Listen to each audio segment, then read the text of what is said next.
ಓಂ ನಮಃ ಶಿವಾಯ. ಶ್ರಾವಣ ಮಾಸದ ಪವಿತ್ರ ಶುಭಾಶಯಗಳೊಂದಿಗೆ ನಿಮಗೆ ವಂದನೆಗಳು. ನೀವು ಮಿಥುನ ರಾಶಿಯವರು ಆಗಿದ್ದರೆ ಈ ಶ್ರಾವಣ ಮಾಸ ನಿಮ್ಮ ಪಾಲಿಗೆ ಹೇಗಿರುತ್ತೆ ಅನ್ನೋದನ್ನ ಶ್ರದ್ಧೆಯಿಂದ ಸವಿಸ್ತಾರವಾಗಿ ಕೇಳೋಣ. ಶ್ರಾವಣ ಮಾಸದ ಮಹತ್ವ.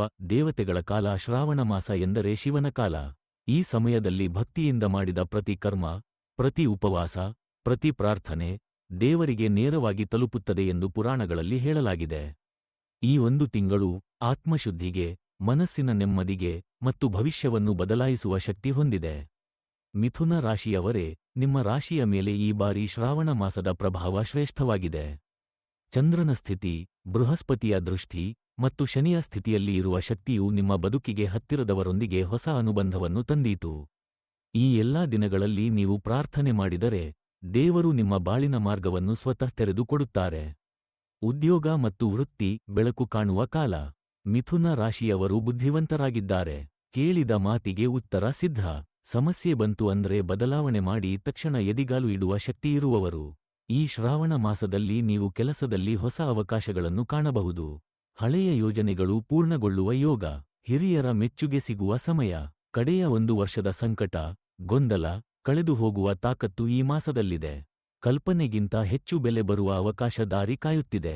ನೀವು ನಿಮ್ಮ ಆಂತರಿಕ ಶಕ್ತಿಯನ್ನು ಮರೆಮಾಡದೆ ಧೈರ್ಯದಿಂದ ಮುಂದೆ ನಡೆದರೆ ಈ ಶ್ರಾವಣ ಮಾಸದಲ್ಲಿ ಬದಲಾಗೋದು ಕೇವಲ ದಿನಗಳ ಪ್ರಶ್ನೆ. ಹಣಕಾಸು. ಹೊಸ ಶಕ್ತಿ, ಹೊಸ ಪ್ರವಾಹ. ಈ ತಿಂಗಳು ಹಣಕಾಸಿನ ವಿಚಾರದಲ್ಲಿ ನೀವು ಹೆಚ್ಚು ನಿಗದಿತವಾಗಬೇಕಾದ ಸಮಯ. ಹಣ ಬಂದರೂ ಅವ್ಯಯ ಬೇಡ. ಆದರೆ ಒಳ್ಳೆಯ ಸುದ್ದಿ ಏನೆಂದರೆ ಹಣದ ಪ್ರವಾಹ ಶುರುವಾಗುತ್ತೆ. ಹಳೆಯ ಸಾಲ ತೀರಿಸಲು ಉತ್ತಮ ಸಮಯ. ತೊಂದರೆಗಳಲ್ಲಿ ಇದ್ದ ಹಣದ ವ್ಯವಹಾರಗಳೆಲ್ಲ ಸರಿದೂಗುತ್ತವೆ. ಅಕಸ್ಮಾತ್ ಲಾಭದ ಯೋಗ. ನಿಮ್ಮ ಹಳೆಯ ಹೂಡಿಕೆಗೆ ಫಲ ಸಿಗಬಹುದು. ಈ ಮಾಸದಲ್ಲಿ ನೀವು ದುಡಿದರೆ ದೇವರ ಕೃಪೆಯಿಂದ ಆ ದುಡಿಮೆ ವ್ಯರ್ಥವಾಗುವುದಿಲ್ಲ. ಪ್ರೀತಿಯಿಂದ ಮಾಡಿದ ಕೆಲಸ ಹಣವನ್ನೇ ಅಲ್ಲ, ಸಮಾಧಾನವನ್ನು ತರುತ್ತದೆ.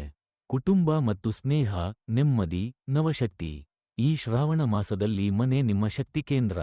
ಒಟ್ಟಿಗೆ ಕೂತು ಮಾಡಲಾದ ಪ್ರಾರ್ಥನೆ, ಸಂಕಲ್ಪ, ಭಜನೆ ಇವು ಕುಟುಂಬದಲ್ಲಿ ಅದೃಷ್ಟದ ಶಕ್ತಿಯನ್ನು ತರಬಲ್ಲದು.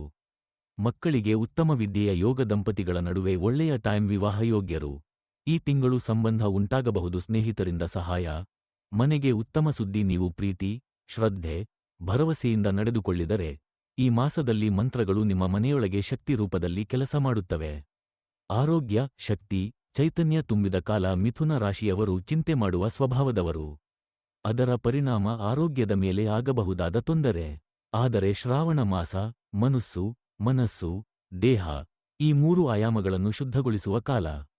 ಪ್ರತಿದಿನ ಬೆಳಗ್ಗೆ 10 ನಿಮಿಷ ಧ್ಯಾನ ಮಾಡಿ. ಹಗುರ ಆಹಾರ, ಹೆಚ್ಚು ನೀರು ಮತ್ತು ರಾತ್ರಿ ಶಾಂತಿಗೆ ಆದ್ಯತೆ ಕೊಡಿ. ಸೋಮವಾರ ಶಿವನಿಗೆ ನೈವೇದ್ಯ ಅರ್ಪಿಸಿ. ಕಾಳಂಬಿಲ್ಲೆ, ತುಳಸಿ, ನೆಲಬೆಳ್ಳಿ ಜಿಡ್ಡು ಉಪಯೋಗಿಸಿ. ಈ ಮಾಸದಲ್ಲಿ ನಿಮ್ಮ ಆತ್ಮಶಕ್ತಿ ಬದಲಾಗುತ್ತದೆ. ಆರೋಗ್ಯ ಉತ್ತಮವಾಗುವುದು. ಚಿಂತೆ ಕಡಿಮೆಯಾಗುವುದು.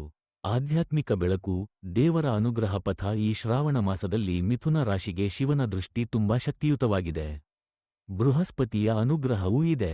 ಈ ಸಲದ ಶ್ರಾವಣ ಸೋಮವಾರಗಳು: 1 ಜುಲೈ 28 2 ಆಗಸ್ಟ್ 4 3 ಆಗಸ್ಟ್ 11 4 ಆಗಸ್ಟ್ 18. ಈ 4 ಸೋಮವಾರಗಳಲ್ಲಿ ಬೆಳಗ್ಗೆ 6 ಗಂಟೆಗೆ ಎದ್ದ ಮೇಲೆ ಓಂ ನಮಃ ಶಿವಾಯ ಮಂತ್ರ 108 ಬಾರಿ ಪಠಿಸಿ. ಬಿಲ್ವಪತ್ರದಿಂದ ಶಿವನಿಗೆ ಅಭಿಷೇಕ ಮಾಡಿ. ಶಿವನ ಮುಂದೆ ಹಾಲು ಮತ್ತು ಜೇನು ಅರ್ಪಿಸಿ. ಹಸಿವಾದ ವ್ಯಕ್ತಿಗೆ ಊಟ ಕೊಡಿ. ಇವುಗಳು ನಿಮ್ಮ ಆಧ್ಯಾತ್ಮವನ್ನು ಶಕ್ತಿಶಾಲಿಯಾಗಿ ಬದಲಾಯಿಸಬಲ್ಲವು. ವಿಶೇಷ ಉಪಾಯಗಳು. ಮಿಥುನ ರಾಶಿಗೆ ಶ್ರಾವಣ ಮಾಸದಲ್ಲಿ: 1 ಸೋಮವಾರ ಶಿವನಿಗೆ ಬಿಲ್ವಪತ್ರ ಅರ್ಪಿಸಿ. 2 ಮಂಗಳವಾರದಂದು ದುರ್ಗೆಯ ಹೆಸರಿನಲ್ಲಿ ಹಾಲು ಹಂಚಿ. 3 ನಾಗಪಂಚಮಿಯಂದು ನಾಗದೇವತೆಗೆ ಹಾಲು ಅರ್ಪಿಸಿ. 4 ಶ್ರಾವಣ ಪೂರ್ಣಿಮೆಯಂದು ದಾನ ಮಾಡಿ. ನೀರು, ಜೇನು ಅಥವಾ ಬೇಳೆ. ಕೊನೆ ಮಾತು. ನಿಮ್ಮ ಪಾಲಿಗೆ ಈ ಮಾಸದ ಸಂದೇಶ. ಮಿಥುನ ರಾಶಿಯವರೇ, ಈ ಶ್ರಾವಣ ಮಾಸ ನಿಮಗೆ ಆತ್ಮಬಲ, ಪ್ರಾರ್ಥನೆಯ ಶಕ್ತಿ ಮತ್ತು ದೈವದ ದಾರಿ ತೋರಿಸುವ ಸಮಯವಾಗಿದೆ. ಹಿಂದೆ ನೋಡೋ ಬದಲು ನಿಮ್ಮೊಳಗಿನ ಬೆಳಕನ್ನು ನೋಡಿರಿ. ಶ್ರದ್ಧೆ ಇಟ್ಟು ನಡೆದರೆ ದೇವರು ನಿಮ್ಮ ಮಾರ್ಗವನ್ನು ತೆರೆಯುತ್ತಾರೆ. ಈ ಮಾಸದಲ್ಲಿ ಮಾಡಿದ ಪ್ರತಿ ಪ್ರಾರ್ಥನೆ, ಪ್ರತಿ ದಾನ, ಪ್ರತಿ ಉತ್ತಮ ನಿಟ್ಟಿ ಕೆಲಸ ನಿಮ್ಮ ಭವಿಷ್ಯವನ್ನೇ ಬದಲಾಯಿಸಬಲ್ಲದು. ಓಂ ಶಾಂತಿ ಶಾಂತಿ ಶಾಂತಿ. ಈ ಮಾಸದ ನಿಮ್ಮ ಜೀವನ ಶ್ರೇಷ್ಠವಾಗಲಿ. ಇಂತಹ ಇನ್ನಷ್ಟು ಧಾರ್ಮಿಕ ಹಾಗೂ ರಾಶಿ ಭವಿಷ್ಯ ವಿಡಿಯೋಗಳಿಗೆ ಲೈಕ್ ಮಾಡಿ, ಶೇರ್ ಮಾಡಿ, ಸಬ್ಸ್ಕ್ರೈಬ್ ಮಾಡಿ.